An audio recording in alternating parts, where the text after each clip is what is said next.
Saya baca laporan IPCC, Intergovernmental Panel on Climate Change. Saya baca macam-macam laporan. Indonesia negara kepulauan, 38 provinsi, 31 terancam tenggelam. Apa bentengnya? Seperti Padang itu pemecah gelombang, tanggul lepas pantai. Bangunan itu Belanda melakukan tanggul lepas pantai. Teknologi ada, Belanda bisa bertahan lama, tapi harganya mahal. Belanda mempunyai satu pantai di sebelah timur dari Eropa itu, sehingga membangun satu dek namanya tanggul lepas pantai. Indonesia punya puluhan pulau, tanggul Jakarta, tanggul Cirebon, tanggul Semarang, Demak, tanggul Gresik, tanggul Surabaya, Masya Allah, tanggul di daerah Banyuwangi, Kulon Progo, bagaimana dengan Pulau Bangka, Riau, macam-macam.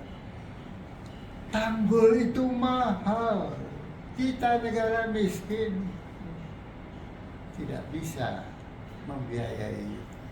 Apalagi untuk bisa bertahan. Hutan bakau, tanam hutan bakau, siapa bisa menanam di pantai-pantai yang begitu luas? Masyarakat kita.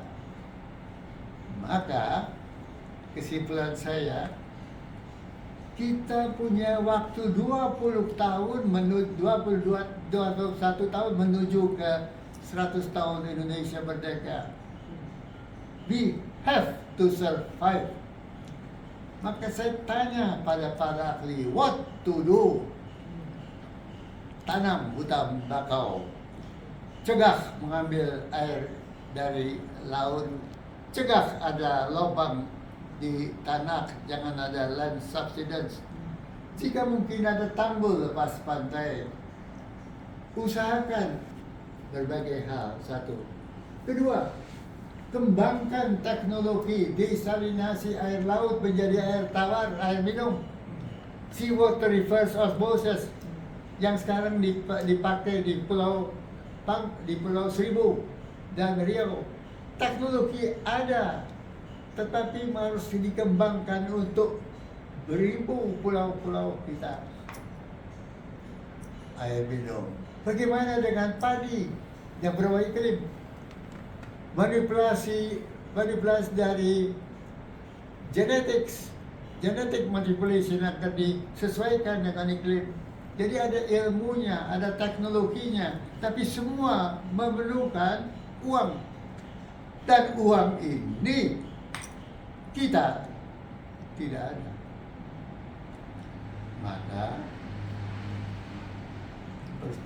persoalan yang saya hadapi,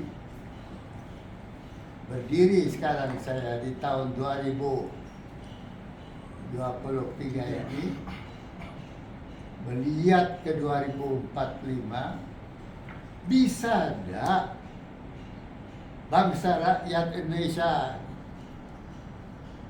dikerahkan to survive agar tanah air Indonesia tetap tegak, agar Minangkabau, Sumatera Barat tetap tegak.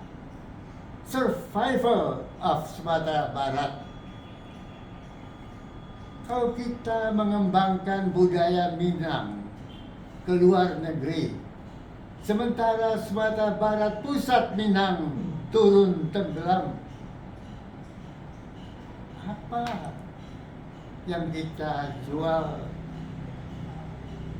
sebarkan, kemukakan ke masyarakat luar?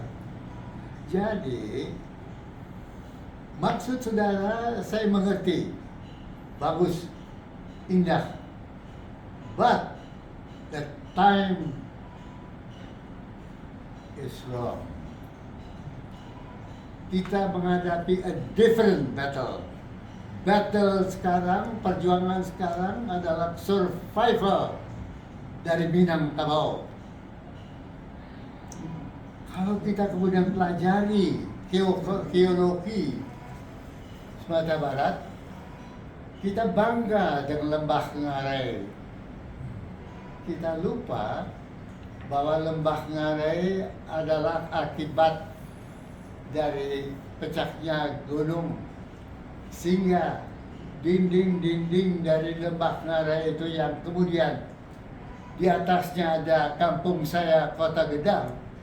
Kalau kita berdiri di samping melihat ke dinding itu tidak homogen. Dia ada lekuk-lekuk yang tidak merapat.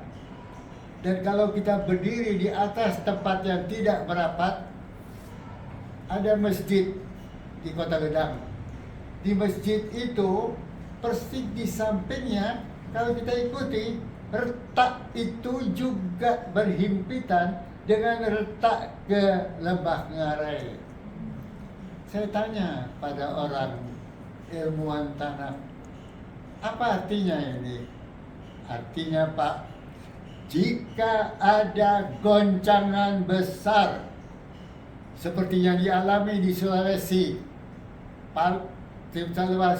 Tepari, jika ada goncangan besar, earthquake namanya, maka retak itu bisa di satu pihak memperbesar lembah Ngarai, membelah satu tengah, yang satu mudah-mudahan bisa bertahan.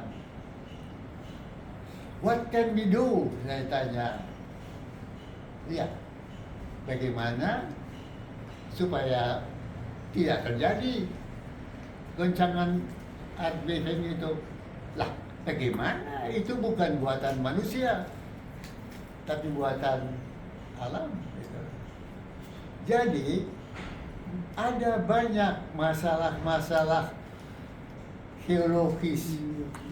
Landasan pesawat terbang yang kita bangun di Kemin berada di tanah yang tidak stabil dari sudut geologi dan lain-lain sebagainya.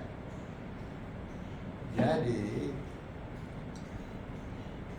a lot of things yang bakal dapat terjadi di masa depan yang tidak ada hubungan dengan manusia, tapi ada hubungan dengan perubahan goncangan alam. Cilakanya alam ini semakin arahnya ke tujuan merusak kehidupan manusia yang disebabkan oleh manusia sendiri. Karbon dioksida dibikin oleh manusia. Gas rumah kaca dibikin oleh manusia. Alam bereaksi. Saya cari di Quran, ada petunjuk apa? Maka ada surat, telah tampak kerusakan di muka bumi karena ulah tangan manusia. Di Quran beberapa abad lalu sudah berkata karena ulah tangan manusia, bukan binatang, bukan apa-apa, manusia. Dan manusia ini semakin rakus, sehingga kerakusan itu menyebabkan pencemaran udara. Maka jika ada usaha di bidang merubah manusia, adalah merubah orientasi hidupnya. Jangan melihat alam untuk mencari uang, profit, menggali batu bara untuk profit, minyak bumi untuk profit, segala macam untuk profit, tanpa mengindahkan dampaknya bagi kehidupan. Tapi ngomong-ngomong itu sudah terlambat. Hukum ekonomi berjalan terus. Jadi setelah saya dengar uraian saudara,